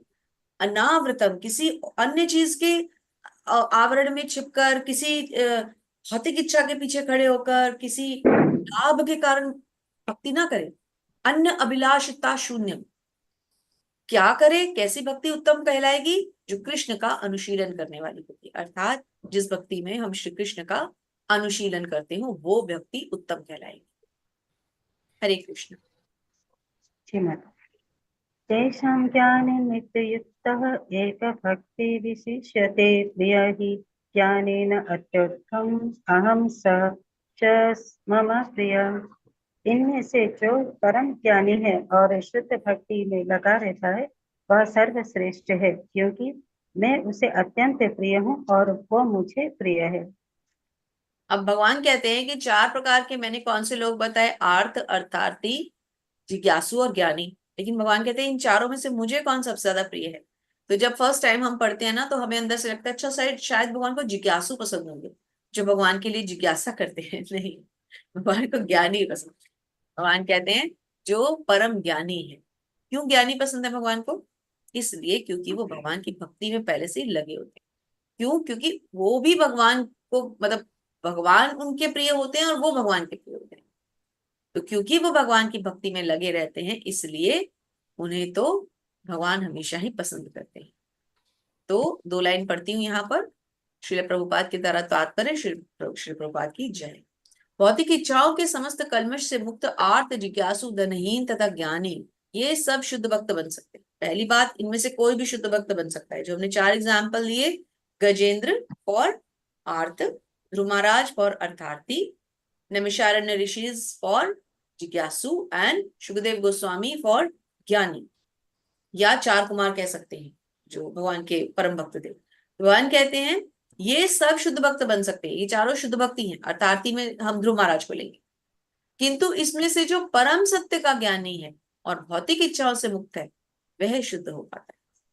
तो सबसे ज्यादा इंपॉर्टेंट क्या हो गया? भौतिक इच्छाओं से दी। जी माता जी। उदार सर्व एव इत्ते ज्ञाने तो आत्म एव मे मतम आस्थितः स हि युक्तात्मा माम एव अनुत्तमं गतिम। निस्संदेह ये सब उदार चेता व्यक्ति है, किंतु जो मेरे ज्ञान को प्राप्त है उसे मैं अपने ही समान मानता हूँ। वह मेरी दिव्य सेवा में तत्पर रहकर मुझ सर्वोच्च उद्देश्य को निश्चित रूप से प्राप्त करता है। हरे बोल। हरे कृष्ण। तो भगवान कहते हैं कि वैसे तो ये सारे ही व्यक्ति जो हैं ये महान हैं, ये सारे व्यक्तित्व महान ही होंगे, लेकिन जो भगवान के मेरे ज्ञान को प्राप्त है, मेरे ज्ञान को अर्थात भगवत ज्ञान को प्राप्त है, उसे मैं अपने समान मानता हूँ। क्योंकि भगवान ने कितनी बड़ी बात कही। भगवान कहते हैं जो मेरे ज्ञान को प्राप्त कर लेता है उसे मैं अपने समान मानता हूँ। वो मेरी दिव्य सेवा में तत्पर रहकर मुझ सर्वोच्च उद्देश्य को निश्चित रूप से प्राप्त करता है। भगवान स्वयं को सर्वोच्च उद्देश्य बता रहे हैं। तो जब वे खुद कह रहे हैं तो उसके पीछे बहुत बड़ा तथ्य होगा ना। जैसा कि यहाँ पर देखिए तात्पर्य में प्रभुपाद लिखते हैं, श्रील प्रभुपाद की जय। प्रभुपाद क्या लिखते हैं कि ऐसा नहीं है कि जो कम ज्ञानी है या भगवत भक्त है वे भगवान को प्रिय नहीं है। जो कम ज्ञानी है या जो कम भक्ति कर रहा है वो भगवान को प्रिय नहीं है, ऐसा नहीं है। भगवान कहते हैं कि सभी उदार चेता है, क्योंकि चाहे जो भी भगवान के पास किसी उद्देश्य से जाए वह महात्मा ही कहलाता है। किसी भी उद्देश्य से कोई जाए, धन की लालसे से जाए, दुख से जाए, पीड़ा से जाए, धन के लिए जाए, इच्छा के लिए जाए, वो सब उचित है, सब महात्मा है। लेकिन फिर भी भगवान को ज्ञानी क्यों पसंद है? क्योंकि वो भगवान की निरंतर भक्ति में सदा लगा रहता है। जी माता जी, ये भी श्लोक प्रभुपाद बहुत बार यूज करते हैं। जय माता। बहुनां जन्मनामन्ते ज्ञानवान् मां प्रपद्यते वासुदेव सर्वम् इति सह महात्मा सुदुर्लभ। अनेक जन्म जन्मांतर के बाद जिसे सचमुच ज्ञान होता है वह मुझको समस्त कारणों का कारण जानकर मेरी शरण में आता है। ऐसा महात्मा अत्यंत दुर्लभ होता है। हरि बोल माता। हरि। भगवान कहते हैं अनेक जन्म जन्मांतर के बाद, एक बार में नहीं होने वाला ये, कई जन्मों जन्मों तक कोई लगा हुआ है भगवान की, थोड़ी भक्ति की, फिर गिर गए, फिर अगले जन्म में मिल गई, फिर गिर गए, फिर अगले जन्म में मिल गई। लेकिन एक बात सोचिए जो यहाँ पर सोचने लायक है कि इसका मतलब भगवान की जो भक्ति करता है वो कम से कम किसी अन्य निम्न योनि में तो नहीं जा रहा ना, कम से कम मनुष्य की योनि में तो आ रहा है। और मनुष्य की योनि में आएगा तो उसको भक्ति का फिर अवसर भी मिलेगा। तो जो अनेक जन्म जन्मांतर के बाद जिसे सचमुच ज्ञान होता है वह मुझे समस्त कारणों का कारण जानता है और मेरी शरण आता है। भगवान कहते हैं ऐसा व्यक्ति कौन है? ऐसा व्यक्ति महात्मा है। बहुत महान ऐसा व्यक्ति का व्यक्तित्व होगा जो भगवान की शरण में आता है। जी माता जी। कामे ते हृत ज्ञान प्रपद्यन्ते अन्य देवता तम तम नियमम् आस्थाय प्रकृत्यान्यथा स्वया। जिनकी बुद्धि भौतिक इच्छाओं द्वारा मारी गई है वे देवताओं की शरण में जाते हैं और वे अपने अपने स्वभाव के अनुसार पूजा के विशेष विधि विधानों का पालन करते हैं। हरि बोल माता। हरि हरि। तो भगवान क्या कह रहे हैं? जिनकी बुद्धि भौतिक इच्छाओं द्वारा मारी गई है वो देवताओं की शरण में जाते हैं। क्योंकि जिनकी बुद्धि भगवान में जिन्होंने भगवान को शरणागत कर दिया वो तो फिर ज्ञानी हो गए, भगवत तत्व का ज्ञान है, भगवान का ज्ञान है, उनको तो भगवान कहते हैं, उनको तो मैं अपने समान मान लेता हूँ। तो फिर उनका क्या होगा जो देवी देवताओं की शरण में जा रहे हैं? भगवान कहते हैं वो मूर्ख हैं। लेकिन ठीक है, उनकी बुद्धि भौतिक इच्छाओं के द्वारा ग्रसित है तो वो देवी देवताओं के पास जाते हैं और अपने अपने स्वभाव के अनुसार अपने अपने विधि विधानों का पालन भी करते हैं। जैसे कि हम लोग जब तक कृष्णा कॉन्शियस में नहीं आए थे हम सभी तो यही सभी कर रहे थे ना। तो इसको थोड़ा सा समझते हैं माता जी, थोड़ा तात्पर्य भी पढ़ते हैं इसका। जी जी। जो समस्त भौतिक कल्मश से मुक्त हो चुके हैं वे भगवान की शरण ग्रहण करते हैं। सॉरी माता जी। श्रील प्रभुपाद जी की जय। श्रील प्रभुपाद जी के द्वारा तात्पर्य जो समस्त भौतिक कल्मश से मुक्त हो चुके हैं वे भगवान की शरण ग्रहण करते हैं और उनकी भक्ति में तत्पर होते हैं।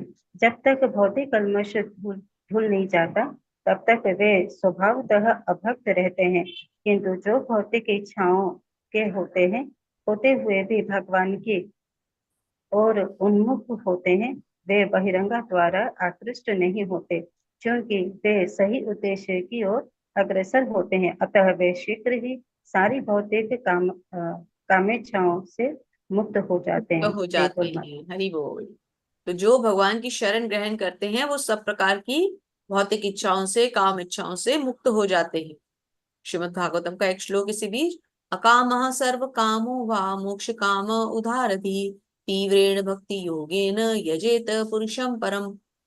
आगे क्या कहते हैं भगवान कि जो अल्पज्ञ हैं और जिन्होंने अपनी आध्यात्मिक चेतना खो दी है, वे भौतिक इच्छाओं के अविलंब पूर्ति के लिए देवी देवताओं की शरण में जाते हैं।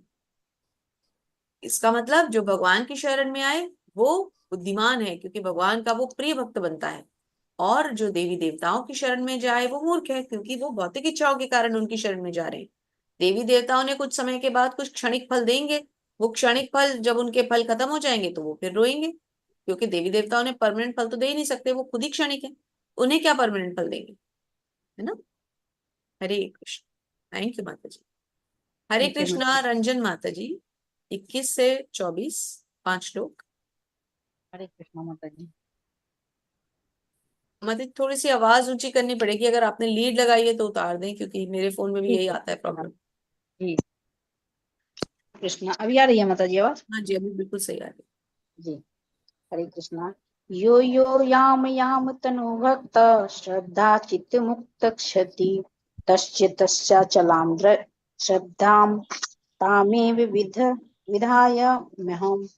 मैं प्रत्येक जीव के हृदय में परमात्मा स्वरूप स्थित हूँ। जैसे ही कोई किसी देवता की पूजा करने की इच्छा करता है, मैं उसकी श्रद्धा को स्थिर करता हूँ, जिससे वह उसी विशेष देवता की भांति कर सके। हरे कृष्ण। है। हरे भक्ति कर सके, सॉरी। जी। तो भगवान क्या कहते हैं कि मैं हर एक हृदय में हूँ, हर एक जीव के हृदय में मैं स्थित हूँ। लेकिन यदि कोई देवी देवताओं की पूजा करना चाहता है तो मैं उसकी श्रद्धा को स्थिर कर देता हूँ। मैं ऐसा कर देता हूँ कि फिर वो उन्हीं की पूजा करे। तो इसके लिए हम थोड़ा सा तात्पर्य पढ़ेंगे, ताकि हमें समझ में आए कि भगवान क्या कहना चाह रहे हैं, क्या समझा रहे हैं। जी माता जी, ये हाईलाइट कर दिया है शुरू की 4 लाइंस। माता जी श्रीला प्रभुपाद की जय। प्रभुपाद द्वारा ईश्वर ने हर एक को स्वतंत्र प्रदान की है। अतः यदि कोई पुरुष भौतिक भोग करने का इच्छुक है और इसके लिए देवताओं से सुविधाएं चाहता है, तो प्रत्येक हृदय में परमात्मा स्वरूप स्थित भगवान उसके मनोभाव को जानकर ऐसी सुविधाएं प्रदान करते हैं। समस्त जीवों के परम पिता के रूप में वे उनकी स्वतंत्रता में हस्तक्षेप नहीं करते, अपितु उन्हें सुविधाएं प्रदान करते हैं जिससे वे अपनी भौतिक इच्छाएं पूरी कर सके। हरे कृष्ण। हरे, ये कितना सुंदर की पॉइंट प्रभुपाद ने समझा दिया है कि भगवान स्वतंत्रता प्रदान करते हैं। यदि जीव के मन में कोई भौतिक इच्छा आती है कुछ भी अच्छा या बुरा करने की, तो भगवान स्वतंत्रता प्रदान करते हैं। भगवान उस पर सैंक्शन लगा देते हैं कि लो करो इसको पूरा, रोकते नहीं है। इसी तरह से यदि कोई भक्त देवी देवता की पूजा करना चाहे तो भी भगवान उसको रोकते नहीं है। लक्ष्य भगवान कहते हैं करो, है ना। स्वतंत्रता थोड़ा प्रदान। टाइट हो जाएगा। डिस्टर्ब हो रहा है, आवाज आ रही हरे है। कृष्णा। 44 हरे वर्ष कृष्णा। हरे कृष्णा माता जी, अगला श्लोक पढ़िए। श्रद्धाया युक्त तस्य আমি তো এই তো आराधनम ঠাকুরটাকে নিয়ে চলে যাচ্ছি, হ্যাঁ।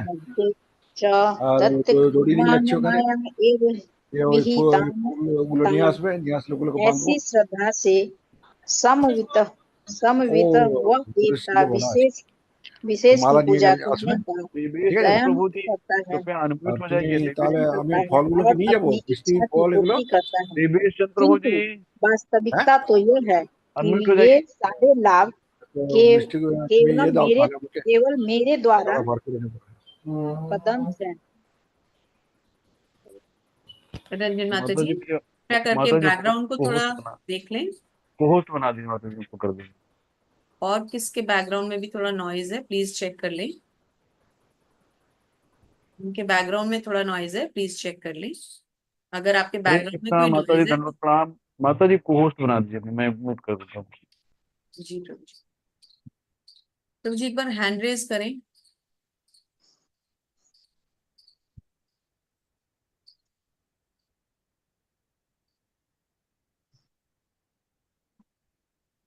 थैंक यू प्रभु।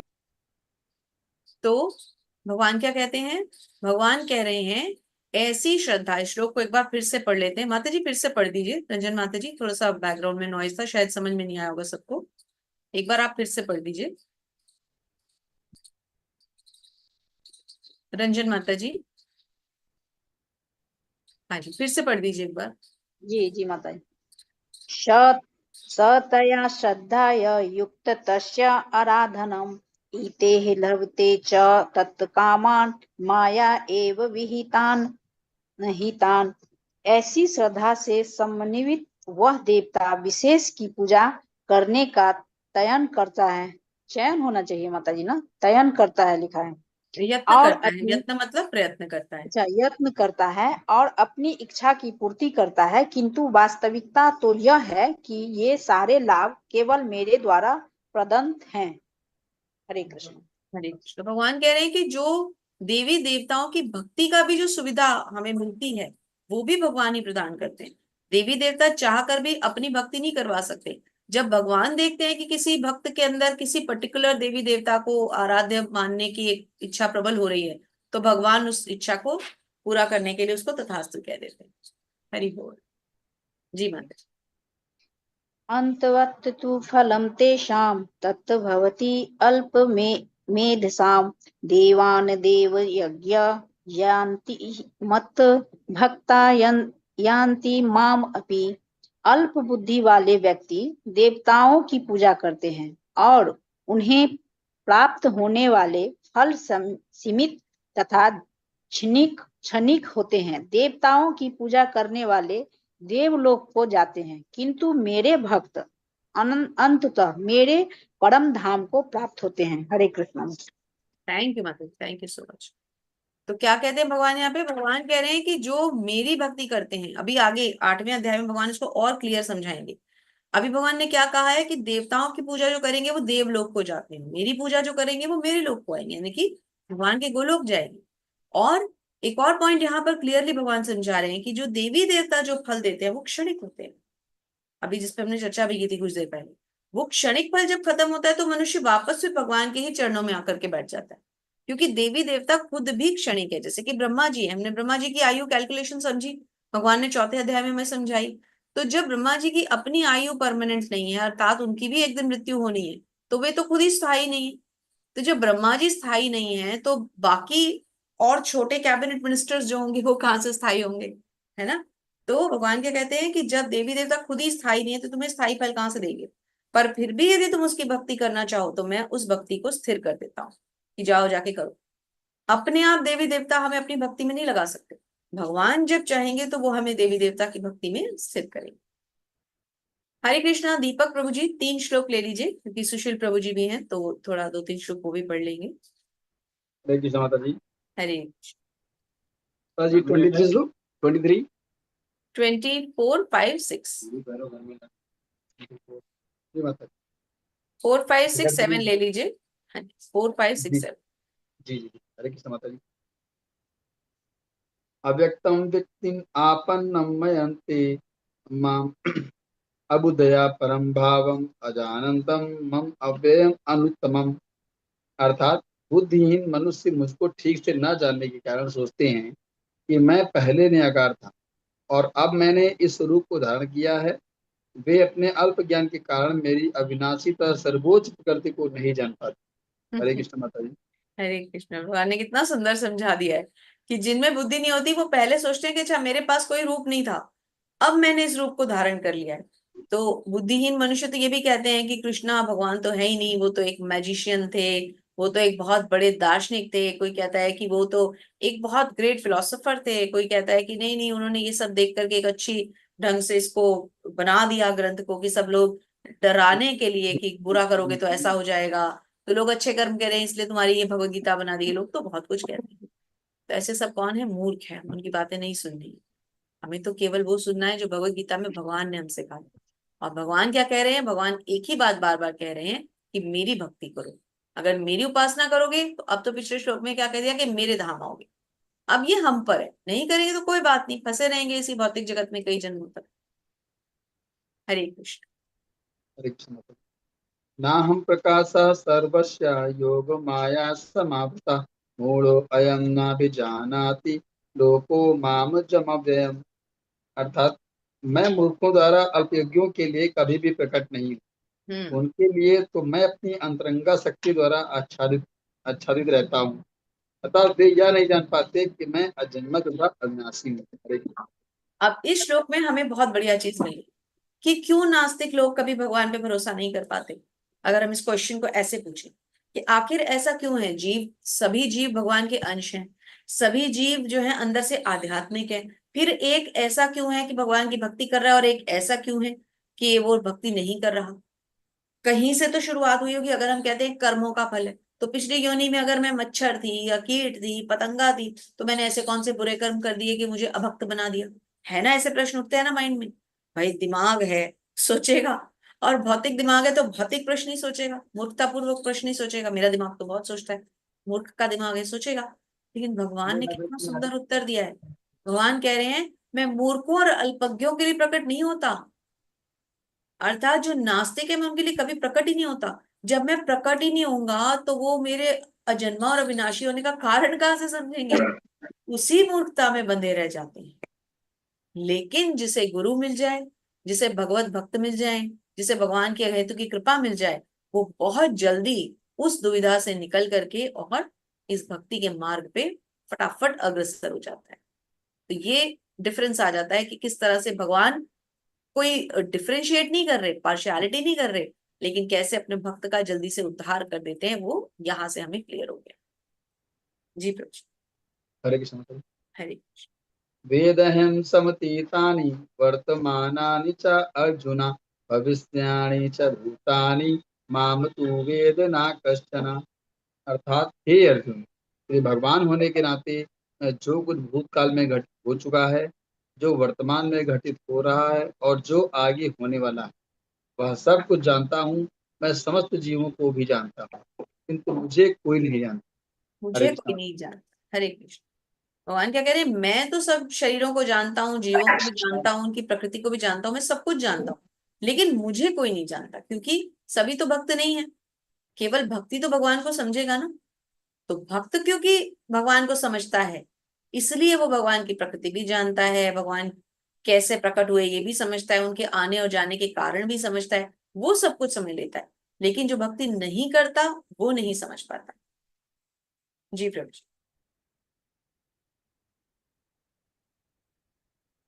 दीपक प्रभु जी 27वां श्लोक पढ़िए।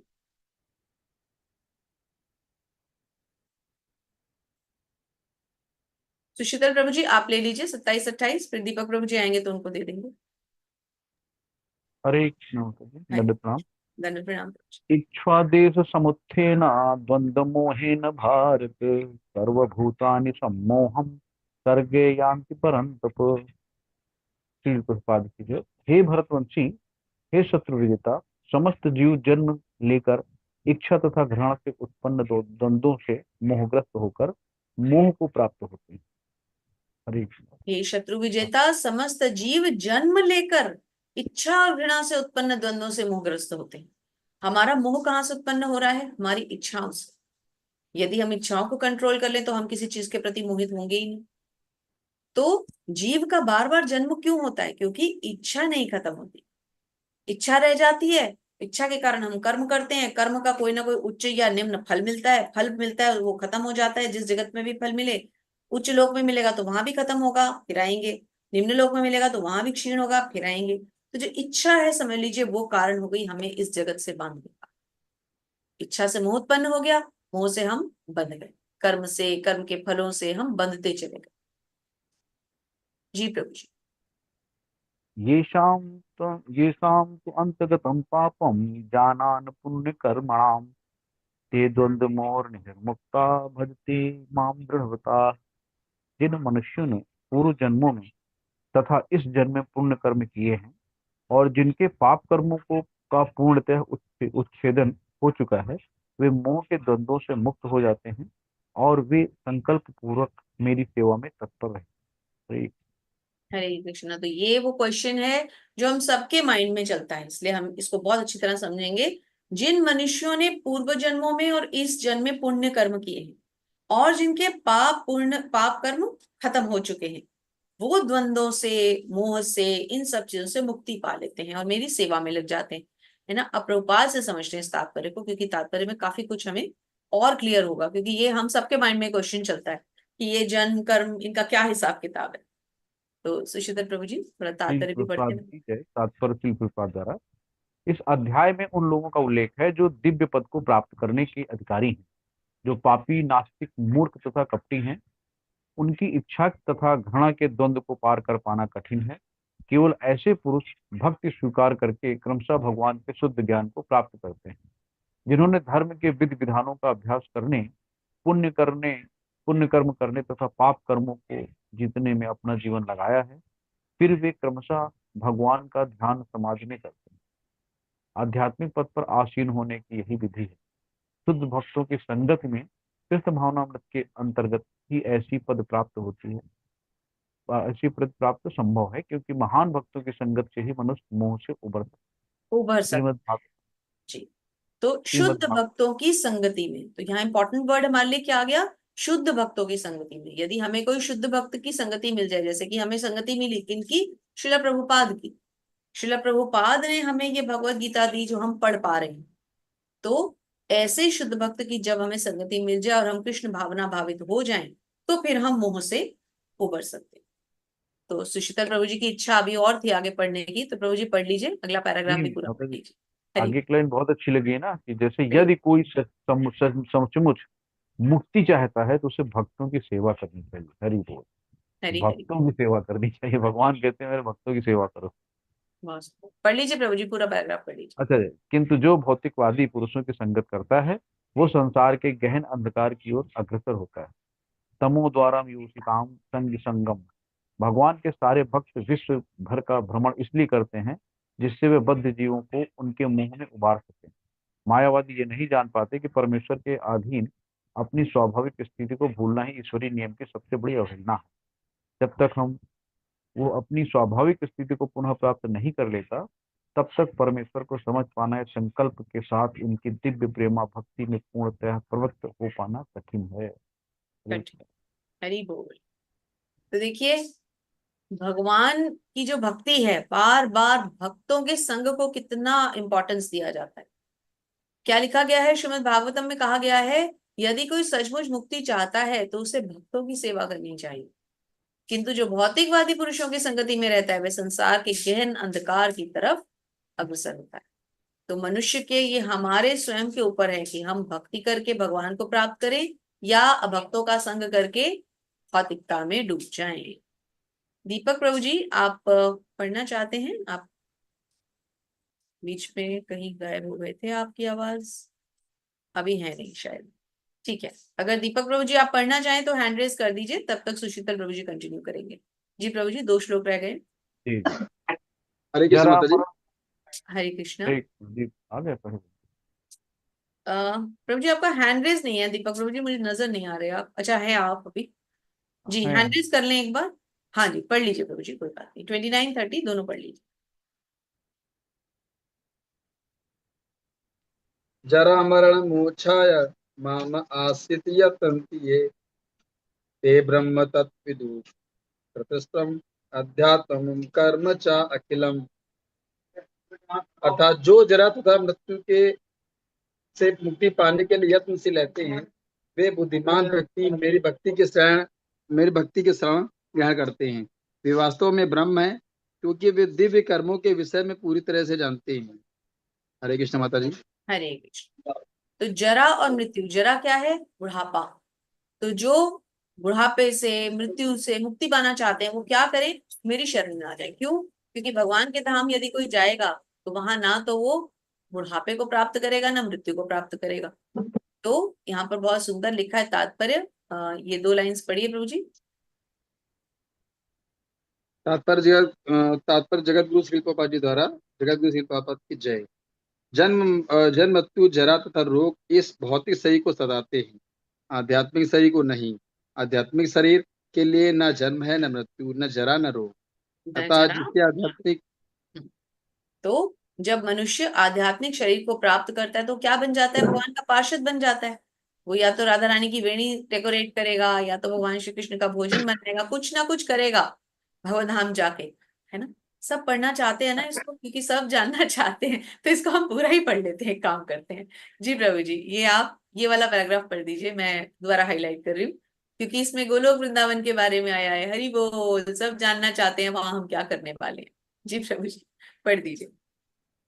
भगवान की दिव्य सेवा में रत रहने वाले 4 प्रकार के अशुद्ध भक्त हैं, जो अपने अपने लक्ष्यों को प्राप्त करते हैं और भगवत कृपा से जब वे पूर्णतया कृष्ण भावना भावित हो जाते हैं तो परमेश्वर की संगति का लाभ उठाते हैं। किंतु देवताओं के उपासक कभी भी भगवत धाम नहीं पहुंच पाते। यहाँ तक कि अल्पा के ब्रह्मभूत व्यक्ति भी कृष्ण के परम धाम गोलोक वृंदावन को प्राप्त नहीं कर नहीं पाते। कर पाते। तो जो श्री कृष्ण के दिव्य धाम गोलोक वृंदावन को प्राप्त करते हैं, वो वहां भगवान के पर्सनल पार्षद बनते हैं। एक लाइन एक्चुअली बीच में मिस हो गई थी, यहाँ देखिए पहले वाले पेज में यहाँ लिखा हुआ है, ये वाला, ये लाइन पढ़िए, मैं फिर से हाईलाइट कर रही हूँ। अतः जिसे आध्यात्मिक शरीर प्राप्त हो जाता है वह भगवान का नित्य पार्षद बन जाता है और नित्य भक्ति करता है। ये लाइन मैं एक्चुअली हाईलाइट करने वाली थी, थोड़ा नीचे किया, है ना। तो अब हम कैसे करेंगे भक्ति, भगवान के अर्च विग्रहों की सेवा करके। देखिए लास्ट पैराग्राफ क्या है, जो लोग भगवान के अर्च विग्रह की पूजा में लगे रहते हैं या भव बंधन से मुक्ति पाने के लिए निरंतर भगवान का ध्यान करते हैं, वे भी ब्रह्म अधिभूत आदि के तात्पर्य को समझते हैं। अर्चा विग्रहों की सेवा बहुत आवश्यक है। एक सेकेंड प्रभु जी, मोहन प्रभु जी आपने हैंड रेज किया था, आप पढ़ना चाहते थे। जी माता जी। ठीक है, 30th श्लोक आप पढ़ लीजिए, श्लोक और अनुवाद, और दीपक प्रभु जी आप तात्पर्य पढ़ लीजिएगा। जी मोहन प्रभु जी हरे पढ़िए। कृष्ण। हरे। साधिभूतादिदेवं मां साधियज्ञं च ये विदुः प्रयाणकाले अपि च माते विदुयुक्तचेतसः। जो मुझ परमेश्वर को मेरी पूर्ण चेतना में रहकर मुझे जगत का, देवताओं का तथा समस्त यज्ञ विधियों का नियामक जानते हैं, वे अपनी मृत्यु के समय भी मुझ भगवान को जान और समझ सकते हैं। हरे कृष्ण।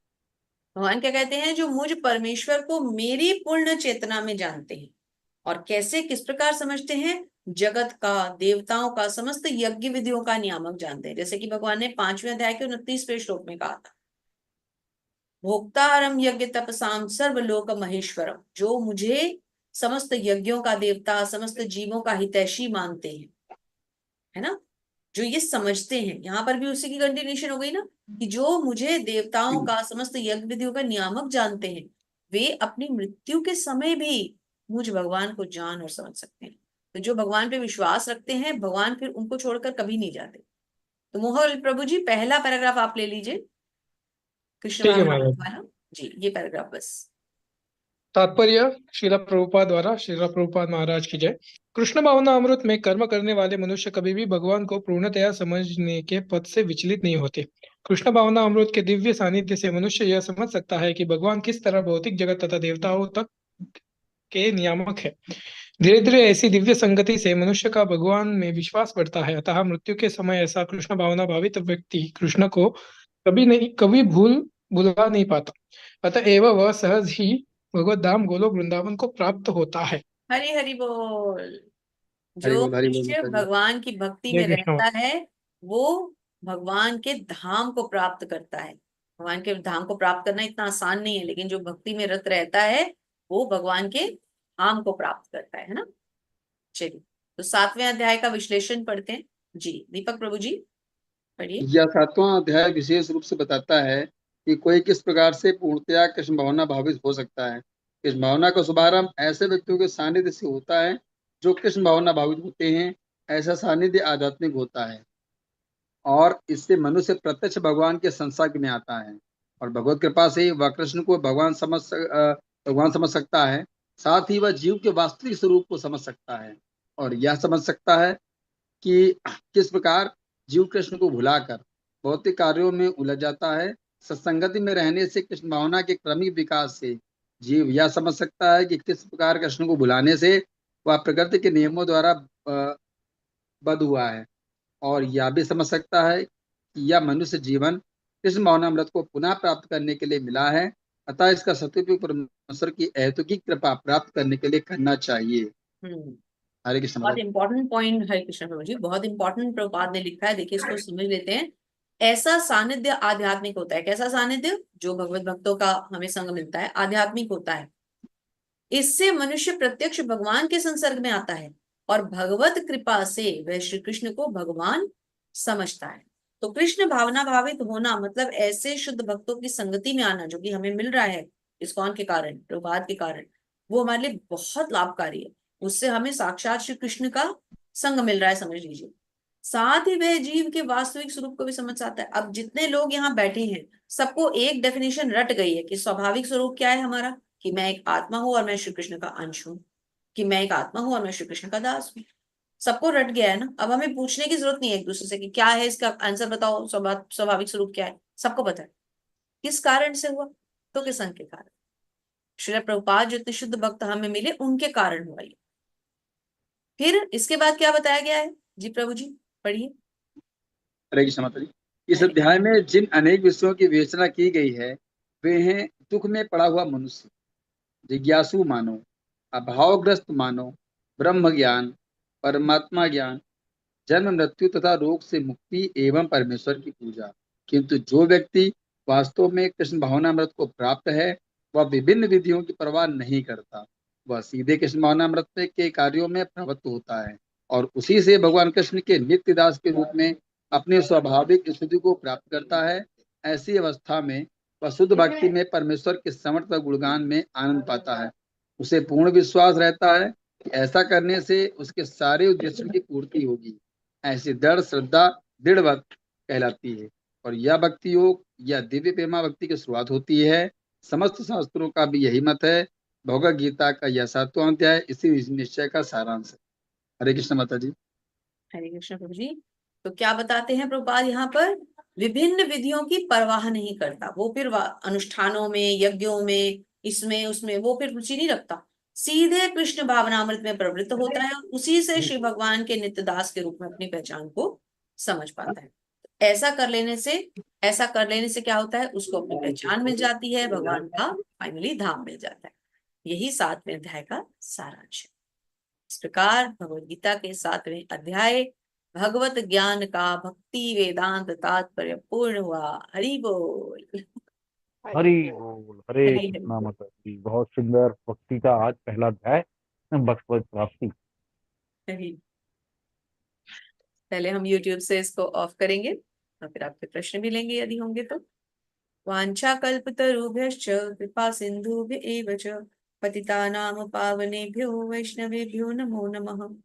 अनंत कोटि वैष्णव वृंद की जय। जय श्रील प्रभुपाद महाराज की जय। जय आप सभी सुंदर भक्तों, सभी वैष्णवों की जय जय श्री राधा गोविंद भगवान की जय जय कार्तिक महामहोत्सव की जय। जय। हरि बोल। निताई गौर प्रेमानंदे।